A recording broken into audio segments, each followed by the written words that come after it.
gracias a todos por la oportunidad que me dan de poderme dirigir a ustedes por unos minutos y compartir algunas reflexiones de todos los retos y oportunidades también que tenemos en el sector. Creo que es una ocasión excelente que tenemos de poder reflexionar acerca de la gestión escolar, porque todo lo que hagamos y todo lo que tenemos que hacer en los próximos meses y años solamente va a tener un impacto positivo en la educación de nuestros niños y nuestros jóvenes, si implica un cambio en la escuela y si implica un cambio en el aula. Nosotros hemos planteado que tenemos brechas muy grandes en el sistema educativo peruano y hemos planteado varias líneas de acción. Hemos planteado líneas de acción en el tema de maestros, y ahí, como ustedes saben, como hemos mencionado varias veces, tenemos que entrar como país a un proceso de revalorización de la carrera del maestro. Tenemos mucho que mejorar en muchos aspectos en los cuales mejorar en nuestro sistema educativo, pero si hay uno que es el fundamental y uno que es el crítico y sin el cual ningún otro esfuerzo va a tener un impacto, es nuestros profesores y nuestros directores. Nosotros como país tenemos que avanzar muchísimo en términos del valor que la sociedad en su conjunto le da a la carrera, ¿no? Desde el punto de vista de las oportunidades de desarrollo profesional, desde el punto de vista de las condiciones laborales, y ahí es algo que está planteado por nosotros, por el gobierno, como una prioridad. Ya tenemos una ruta, ¿no? La implementación de la ley de reforma magisterial nos da una ruta de darle oportunidades de desarrollo profesional y de mejoras en sus condiciones de trabajo a los profesores, que van a estar ligadas justamente al desempeño de los maestros, pero desempeño que tiene que estar acompañado por un apoyo del Ministerio, de las direcciones regionales, de las UGELes, para poderse capacitar, para poder mejorar los profesores mismos y los directores mismos como profesionales. Hemos encontrado que tenemos en ese aspecto brechas muy grandes, brechas en términos de capacitación, brechas en términos de ingresos, brechas en términos de condiciones de trabajo muy grandes. Y por eso es que justamente hemos planteado que cualquier esfuerzo que se empiece a hacer ahora, que continúe esfuerzos anteriores, tiene que ser planteado como una política nacional y tiene que ser continuado por el próximo gobierno y por los gobiernos que vienen. Tenemos una brecha muy grande en infraestructura. Hemos calculado números que parecen siderales, ¿no? En términos de cuánto hay que invertir para mejorar la infraestructura de nuestros colegios. Lamentablemente tenemos todavía muchísimos colegios, particularmente en zonas urbanas marginales y en zonas rurales, que están en condiciones en las cuales realmente, para el nivel siendo nosotros ya un país de ingreso medio, es de alguna manera casi inmoral, ¿no? Que tengamos esos niveles, ese tipo de estructura para nuestros chicos. Entonces la magnitud del esfuerzo es inmensa. Si tratamos de dimensionar cuál es el tamaño de ese esfuerzo, nosotros hicimos algunos números, tratar de saber qué tan grande es la inversión que tenemos que hacer. Y dijimos, ¿qué pasa si nosotros queremos, como país, asegurarnos que efectivamente todos los niños de educación inicial no pueden estar matriculados en un centro educativo inicial decente? ¿Qué pasa si nosotros queremos que todos nuestros chicos, por lo menos en la secundaria, tengan una jornada escolar completa? Es decir, que los colegios secundarios, los chicos no salgan a la 1 de la tarde porque viene el segundo turno o porque viene el tercer turno, sino los chicos se queden hasta las 3 de la tarde y luego el colegio siga siendo parte de su vida. Para eso tenemos que construir más colegios, porque el 80% de nuestras escuelas secundarias tienen un segundo turno. ¿Qué pasa si nosotros queremos asegurarnos que todas las escuelas tengan pisos adecuados, techos adecuados, internet, una biblioteca, ¿no? Unas instalaciones deportivas básicas, acceso para discapacitados? Es lo básico. No queremos una escuela lujosa, una escuela decente para todos esos niños. Si quisiéramos llegar a eso, tenemos que invertir 60.000 millones de soles, ¿no? Eso suena un montón de plata. Pero ¿cuánta plata es realmente? Si nosotros lo comparamos con lo que hemos invertido el año pasado, que fueron 3.000 millones de soles, que fue el año de mayor inversión de los últimos 10 años, nos demoraremos 20 años en cubrir esa brecha. Entonces tenemos que nosotros no solamente que invertir más, sino que encontrar mecanismos distintos, ¿no? Para poder avanzar, no solo invertir más, sino avanzar de una manera más eficaz y más eficiente para ir cerrando esa brecha de infraestructura tan grande que tenemos. Tenemos brechas muy grandes en la calidad de nuestros aprendizajes, ¿no? Estamos avanzando en darle soporte a las escuelas, a los maestros, en términos de los materiales que reciben, de los planes de clase que reciben, en términos de la capacitación que reciben, pero no es suficiente, no llegamos a todos. Tenemos que nosotros en todas esas intervenciones tener siempre una lógica de universalización. ¿No? Está muy bien, sí, le damos este tipo de capacitación a estas escuelas, le damos planes de clase a estas otras escuelas, le damos acompañamiento docente a estas escuelas. Eso todo está muy bien, pero todo eso tiene que llegar eventualmente a todas las escuelas. No podemos decir el acompañamiento docente es fantástico y llegamos al 15% de las escuelas rurales. No, tenemos que eventualmente llegar a todas las escuelas rurales, porque todos los chicos rurales tienen exactamente el mismo derecho. Entonces, esas intervenciones están bien, están avanzando, pero nosotros tenemos que incorporarla en nuestra lógica de operación como algo que tienen que recibir todos los chicos del Perú. Y un último tema, y se liga mucho al tema de este seminario, es el tema de la gestión. ¿No? Cualquier cosa que hagamos en términos de infraestructura, en términos de equipamiento inmobiliario, donde tenemos brechas inmensas también, todo lo que hagamos en términos de soporte pedagógico a las escuelas, todo lo que hagamos en términos de capacitación, va a ser muy difícil que se conjugue, ¿no?, en un mejor servicio si no tenemos una mejor gestión. Y cuando hablo de mejor gestión, hablo de todos los niveles del sistema educativo. Y ahí es donde requerimos realmente una mejora sistémica de nuestro sistema educativo, una reforma integral de nuestro sistema educativo, ¿no? En términos de gestión, yo diría, ¿cómo se dice? La calidad empieza por casa. Tenemos que mejorar de manera dramática la gestión del mismo Ministerio de Educación, de la misma sede central, en términos de la calidad de sus procesos, de la rapidez de sus procesos, de la eficiencia de sus procesos. Tenemos que mejorar muchísimo las direcciones regionales y las UGELs.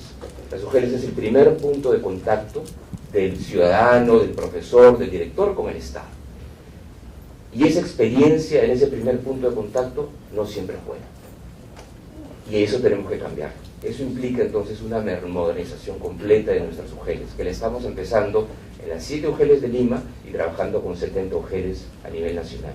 Modernización que implica trabajo en términos de sus sistemas administrativos, sus sistemas de gestión, sistemas informáticos, en la capacitación de sus recursos humanos, ¿no? Y además la lógica de operación, ¿no? Una lógica de operación que tiene que estar orientada al ciudadano, orientada al profesor, orientada al director.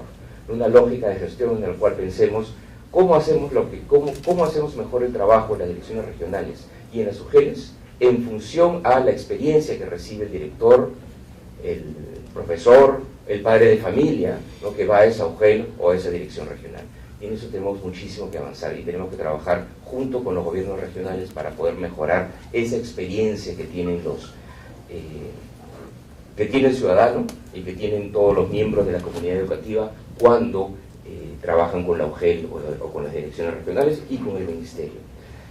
Pero el tema de gestión finalmente va a tener un impacto positivo en la calidad de la educación, va a tener un impacto positivo en la experiencia del niño y la experiencia de ese joven si mejoramos la gestión en la escuela.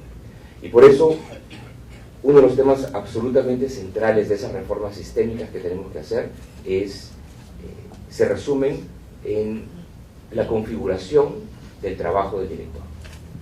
¿No? El director es un agente absolutamente central de todo el proceso educativo. Yo siempre digo que la educación de un país es tan buena como son sus maestros y sus directores. Yo creo que eso es absolutamente cierto, ¿no? Y si no trabajamos más todos conjuntamente, ¿no?, en darle al director el espacio que requiere para poder gestionar mejor su escuela como esa pequeña empresa que es, empresa tan complicada de gestionar, no vamos a poder avanzar. Hoy día yo siento que los directores de nuestras escuelas no tienen el espacio, el apoyo que necesitan para poder llevar a cabo bien su trabajo como directores. Los directores no pueden contratar maestros, ellos directamente y decir, bueno, este maestro es bueno, yo quiero quedarme con él, yo quiero darle mejores condiciones, y este otro maestro de repente no es bueno, ¿no? Tenemos que capacitarlo, tenemos que hacer algo con él. Los profesores no tienen suficiente apoyo administrativo. Un ejemplo que doy, y es otra de esas grandes brechas que tenemos como sistema educativo, es hacer el ejercicio mental, ¿no?, de si tenemos suficiente apoyo administrativo. Y como apoyo administrativo me refiero a todas aquellas personas que tienen que estar en una escuela que no son ni director ni profesor.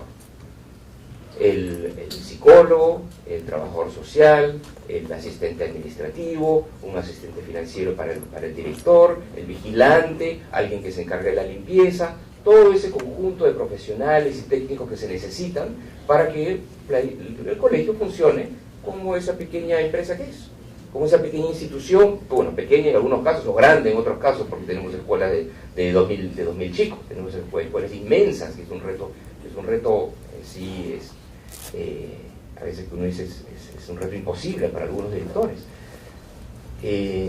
Entonces calculamos cuánta gente hay en todo el sistema educativo de todos esos profesionales y técnicos. Y el último cálculo que teníamos creo que eran 37.000 trabajadores administrativos. Y cuando yo a un congresista le dije, habían 37.000 trabajadores administrativos, me dice, qué barbaridad, 37.000 burócratas, ¿cuánta gente, no? Digo, pero hay 50.000 colegios. Sin tomar en cuenta los colegios multigrados, que son otros 22.000. Saquémoslos por un momento de ese cálculo. Quedémonos con los 50.000 colegios polidocentes. Tenemos 37.000 trabajadores administrativos. Dividen. No hay ni uno por escuela. En todo el sistema nacional. No hay ni uno por escuela. Y sí es cierto que los colegios grandes tienen 4 o 5 de esos trabajadores y con toda razón se quejan porque dicen, oye, tengo una psicóloga y tengo 1.500 chicos. No me alcanza. Pero si tenemos unos cuantos, algunos colegios que tienen entre 5 y 6 de esos trabajadores administrativos, obviamente tenemos muchísimos colegios que tienen cero. Entonces tienes un director, ¿no?, que tiene una cantidad tiene una lista larga de funciones. ¿Cuántas eran? Creo que eran 112 funciones que habíamos calculado que tenía un director, ¿no? Preside un montón de comisiones, ¿no? Y cada vez que a algún ministerio se le ocurre alguna idea fantástica, la educación vial, el medio ambiente, Jaliguarma, todos formemos una comisión. ¿Y quién la dirige? El director. No es ese problema, el director que la dirige. No, pero ya tiene como 25 comisiones que dirigir el director. Cuando estábamos en reuniones, que tú estuviste, Javier, con el Ministerio de Salud, con el Ministerio con el MIDIS, ¿no?, en términos de estas intervenciones de Aprende Saludables, y esto que no tiene que ser el director, y esto que no tiene que ser el director, y esto que no tiene que ser el director. Y dijimos, oye, ¿el director no es Superman? ¿No? ¿Cómo va a hacer todas esas cosas si además tiene que ejercer liderazgo pedagógico, además tiene que gestionar el día a día de la escuela? Entonces, es un trabajo medio imposible. El director tiene que manejar el mantenimiento. Y ahora le estamos dando más recursos para que maneje el mantenimiento. Aparte de estos recursos de mantenimiento que se ha dado este año y que es necesario y es indispensable en nuestras escuelas, no son muchos los recursos que puede manejar un director, los recursos financieros que puede manejar un director, ¿no? Algunas escuelas más grandes que tienen por algún tipo de actividad tienen recursos propios, bueno, pueden manejar esos recursos propios, pero eso es la minoría de las escuelas. La gran mayoría de las escuelas no tienen recursos propios que manejar. Entonces nosotros tenemos que cambiar todo ese sistema, tenemos que entrar a una lógica en la cual, por un lado, se apoya más al director, se le da más responsabilidades al director, pero también tenemos que entrar a una lógica, ¿no?, de un director que tiene que rendir más cuentas justamente por esos mayores recursos y dado ese mayor apoyo. Entonces tenemos que avanzar simultáneamente en todos esos frentes. No estamos avanzando de manera, yo diría, de una manera en la cual ya podemos decir sí hemos logrado eso, pero estamos dando algunos pasos que se tienen que acelerar. ¿Qué estamos haciendo? Por un lado, entrar en estos procesos de capacitación y de selección de directores. Procesos de selección de directores que yo tengo que reconocer que son complejos y complicados. Procesos de selección de directores que son complejos y complicados para el ministerio en términos de administrar eso, pero más complejos y complicados para los directores que tienen que dar esas evaluaciones. A ningún adulto le gusta dar evaluaciones. A mí no me gustan las evaluaciones, aunque acabo de ir al Congreso hace 2 días, esos son mis exámenes. Pero a nadie le gusta eso, eso es complicado, pero nosotros tenemos que entrar como país una ruta en la cual todos sabemos que tenemos que asegurarnos que ponemos a los mejores directores al frente de nuestros niños y nuestros jóvenes. ¿no? Y nuestro interés es asegurar que los profesores tengan las oportunidades para dar esas evaluaciones. Por eso, justamente en esta evaluación que se ha dado recientemente, cualquier profesor que por enfrentarse por primera vez a una prueba que normalmente no se enfrenta, tiene una segunda oportunidad en diciembre, y es nuestro interés que la mayor parte de nuestras escuelas efectivamente cuenten con un director que haya sido seleccionado apropiadamente. Porque además esos directores en el siguiente año van a tener un rol en la selección, en la evaluación de los maestros. Ahora nosotros este año tenemos un proceso de reubicación en el cual los maestros pueden ascender a una escala salarial, a una escala magisterial más alta, que tiene una implicancia salarial, obviamente, pero es un proceso de ascenso nada más. A partir del próximo año y de ahí en adelante van a haber procesos de evaluación de los maestros, pero justamente los directores son parte de ese proceso de evaluación de los maestros. Y por eso es muy importante que nosotros ya entramos en un proceso ya de haber seleccionado la mayor parte de directores para que de manera legítima puedan efectivamente ser parte del proceso de evaluación de sus maestros. Y es una ruta que es compleja, porque no solamente es que eventualmente tenemos que llenar 22.000 plazas de directores que existen hoy día, también tenemos de reto como país crear más plazas de directores, porque sorprendentemente tenemos decenas de miles de colegios que no tienen plaza de director, lo cual es una tragedia. La lógica ahí es crear, creo que es al final del próximo año, que se abren 8.000 plazas adicionales o 5.000, no recuerdo el número en este momento, de plazas adicionales de directores, para ir cerrando esa brecha de esos 20.000 colegios que no tienen plaza de director, sino que tienen un maestro que es encargado de la dirección. Pero entonces estamos avanzando en ese proceso de selección y de capacitación que tiene que ser permanente para nuestros directores. Capacitación que implica especialización en algunos casos, que implica capacitación en gestión en otros casos, que implica acompañamiento en otros casos. Por otro lado, tenemos que empezar a facilitar su trabajo. ¿No? Facilitar su trabajo, me refiero, por ejemplo, a invertir más en este tipo de redes de escuelas líderes que ya tenemos, en el cual trabajamos con conjuntos con grupos de directores que han destacado y que pueden además ayudar a otros directores a perfeccionar su trabajo, ¿no? Y a mejorar sus planes institucionales. Pero también me refiero de manera concreta, ¿no?, a ampliar el personal de apoyo, ese personal administrativo que mencioné hace un momento, que tenemos un déficit muy grande. El déficit es inmenso, porque estamos hablando que no hay ni uno por escuela.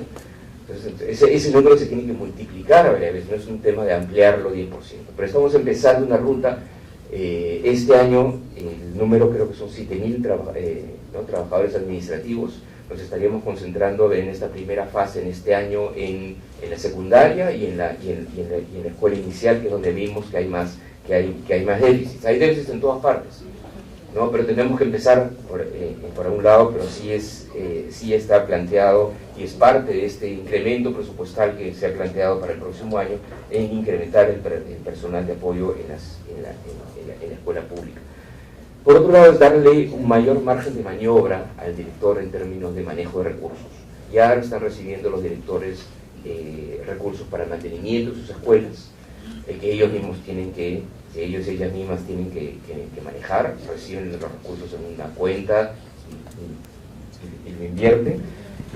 Hemos contemplado para el próximo año que haya también un monto de recursos que es un poco menor al mantenimiento, pero es para la adquisición de material educativo y material pedagógico menor, que a veces el director mismo es el que sabe qué es lo que exactamente necesita. Reciben material del UGEL, sí lo reciben, algunos no lo reciben, muchos sí efectivamente reciben, pero ¿qué pasa? Y a veces yo doy el ejemplo, ¿qué pasa si el director dice, yo necesito un estante, yo necesito una impresora?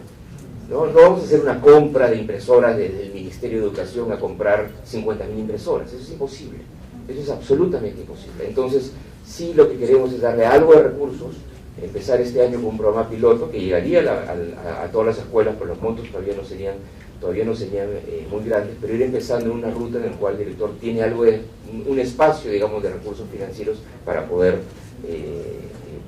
cubrir las necesidades de esa escuela.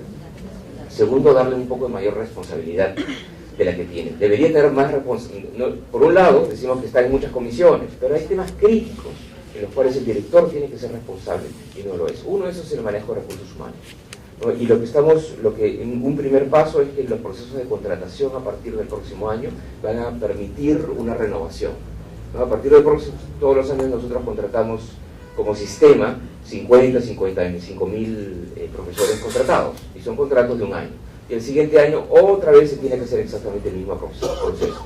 Lo que vamos a permitir este año es que haya una renovación por lo menos por un año adicional.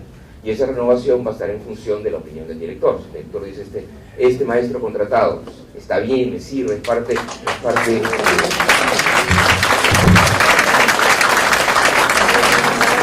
queremos que siga siendo parte, ¿no?, del proceso educativo de la escuela. Es útil para ese maestro, para esos niños, para ese director. Y bueno, entonces que continúe por lo menos un año más. Entonces eso es digamos, un primer paso, ¿no?, en términos de darle mayor responsabilidad al director en relación al manejo de sus propios recursos humanos, ¿no? Y el otro viene por lo que les mencionaba antes, en términos ya de la implementación misma de la ley de reforma magisterial, que la evaluación de los maestros, ya la evaluación continua y normal de los maestros, tiene un rol muy importante el director de la escuela. Ahora, al mismo tiempo, es muy importante en los temas de incentivos a los directores y en los temas de seguimiento del trabajo de los directores y de las escuelas. Un tema de incentivo que estamos planteando ya, que ya se planteó en el discurso del presidente, es el otorgamiento de un bono. Empezamos por primaria, un bono a los docentes y directores de las 25% de escuelas primarias que hayan tenido un mejor rendimiento. Y ahí yo creo que, y déjenme un minuto, creo que es importante explicar qué cosa es mejor rendimiento, ¿no? Y mejor rendimiento no va a ser sacarse mejor puntaje nada más en la prueba S. Va a ser varias cosas. No quisiéramos que fueran más elementos de juicio, pero tienen que ser indicadores con los cuales hoy día contemos en todas las escuelas, ¿no? Y no contamos con una cantidad de indicadores a tiempo de todas las escuelas. Por eso lo que vamos a hacer es explotar la poca data que tenemos, que es veraz y que se tiene para todos los colegios. Utilizando la S es no solamente ver el nivel que tiene, eso es importante, pero sino el cambio que ha habido en la escuela, las mejoras que ha habido en la escuela, ¿no? Porque una escuela puede tradicionalmente tener buenos rendimientos ya, ¿no? Pero entonces no solamente nos importan los buenos rendimientos, sino las mejoras en el rendimiento, ¿no? Y por lo tanto las mejoras en el rendimiento pueden ser mayores en escuelas que están partiendo de un nivel más bajo, ¿no? Entonces tenemos que utilizar en esos indicadores para poder definir qué es el rendimiento de una escuela. Vamos a mirar el nivel en el cual está, ¿no? Y el cambio que ha habido en el último año, y también vamos a mirar cuál ha sido la retención interanual, ¿no?, de los alumnos. ¿Qué porcentaje de alumnos que empezaron al comienzo del año efectivamente acabaron clases al final del año? Y por otro lado tiene que haber dado esa prueba, no me acuerdo el porcentaje exacto, pero por decir el 95% de los chicos, ¿no? Y estar seguro de que dan clases todos los chicos que dan esa prueba, todos los chicos, o la mayor parte de chicos que están efectivamente matriculados. Y por otro lado, no es un ranqueo que se va a hacer mirando a todo el país y agarremos a las 25% mejores, no. Es un ranqueo que se va a hacer de tal manera que las escuelas miren a sus pares. Entonces este ordenamiento de esas escuelas se va a hacer a nivel de cada región, y al interior de cada región separando lo rural de lo urbano y separando la escuela multigrado de la escuela polidocente. Entonces, de esa manera, efectivamente uno dice, pues, va a haber un ranking para las escuelas polidocentes urbanas de Arequipa, ¿no? Y de ahí uno mire cuáles son las escuelas que están en el 25%. Y va a haber otro ranking que va a ser para las escuelas multigrado rurales de Cajamarca, ¿no? Y de ahí sacas el 25%. Y ahí, juntando todos esos rankings, uno saca el 25% de escuelas del país, ¿no? También vamos a querer hacer un análisis de las mejores escuelas, quizás del 5%, ya hacer un trabajo más cualitativo, ¿no? Y de mirar qué está pasando en esa escuela, ¿no? Una cosa es lo que pasa a partir de los indicadores, ¿no?, de la data fría, Pero otra cosa es ya ir a ver a qué es lo que idealmente uno debería hacer para las 50.000 escuelas del Perú y para las 22.000 escuelas multigrado que hay en el Perú. Pero es imposible. No podemos ir a 77.000 escuelas. Pero entonces sí uno a 72.000 escuelas. Pero uno sí puede hacer eso para un grupo de escuelas y hacer un análisis ya más cualitativo de qué está pasando en esa escuela. ¿Por qué esa escuela le fue bien? ¿Por qué en esa escuela los indicadores en las evaluaciones están mejorando? ¿Cuál es el clima de esa escuela? ¿Qué es lo que está haciendo ese director? ¿Qué está haciendo ese director o esa directora con sus alumnos? Y eso nos va a permitir también seleccionar un grupito más pequeño de escuelas, ¿no? que nosotros decimos, no solamente le están viendo bien en términos de indicadores, sino además no tenemos evidencia que hay un plan institucional, hay un proyecto institucional valioso que además queremos que otras escuelas conozcan. Y por último, yo creo que es muy importante tener un mejor seguimiento de lo que efectivamente pasa en la escuela.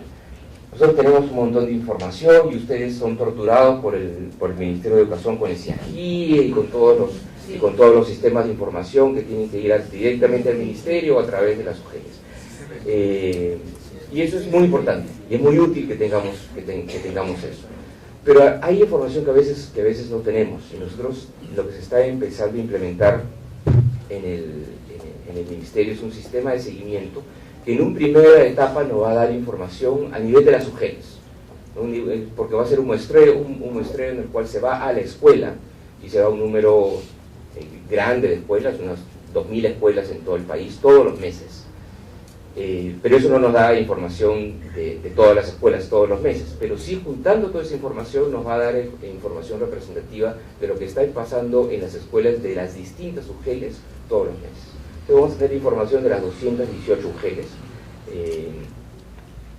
todos los meses y que nos va a poder a nosotros saber qué es lo que está pasando en la escuela. Desde cosas de infraestructura básica, como existe un baño que funciona, la luz funciona, porque a veces hay colegios que tienen luz, pero la luz no se ha apagado, entonces no tienen luz. O sea, está conectado, pero no se ha apagado la luz, ¿no? Porque la UGEL no pagó por 80 razones. Entonces hay cosas muy básicas como qué está pasando con la infraestructura.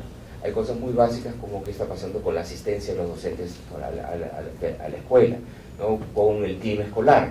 Entonces lo que nosotros queremos es tener información, ¿no? de lo que está pasando a nivel de UGELs y poder saber, oye, ¿por qué en esta UGEL la asistencia de los docentes es 90% y en esta otra UGEL la asistencia de los docentes es 70%?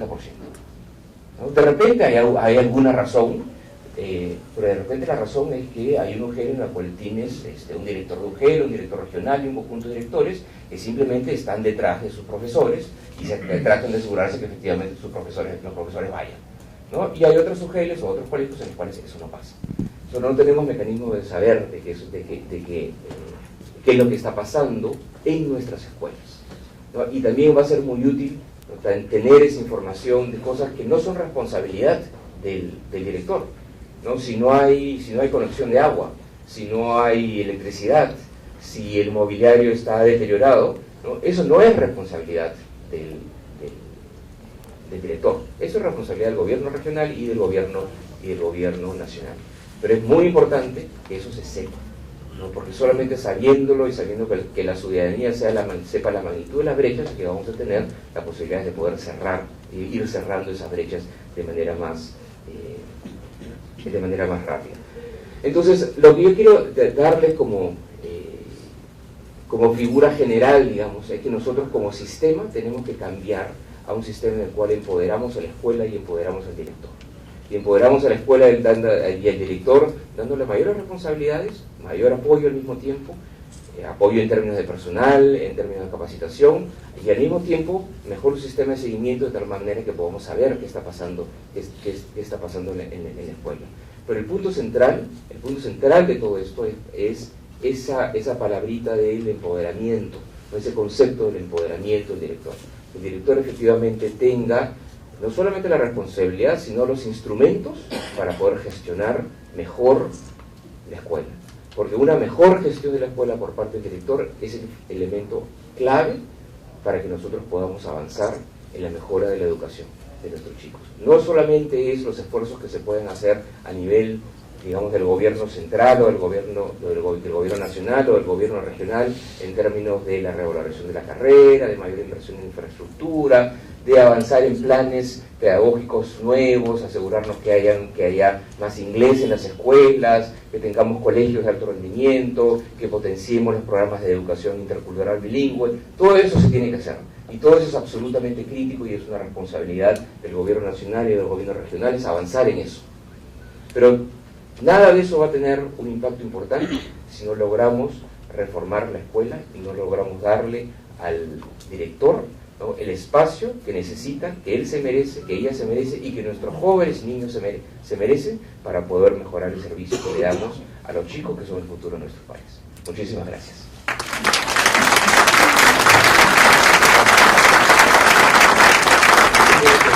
Creo que me faltó declarar inaugurado el Seminario Internacional de Gestión Escolar y desearles a todos 2 días de trabajo intenso, de reflexión, de darnos a ustedes, a todos nosotros, a los equipos, al equipo del Ministerio, los insumos que necesitamos para poder hacer una mejor gestión. Muchísimas gracias.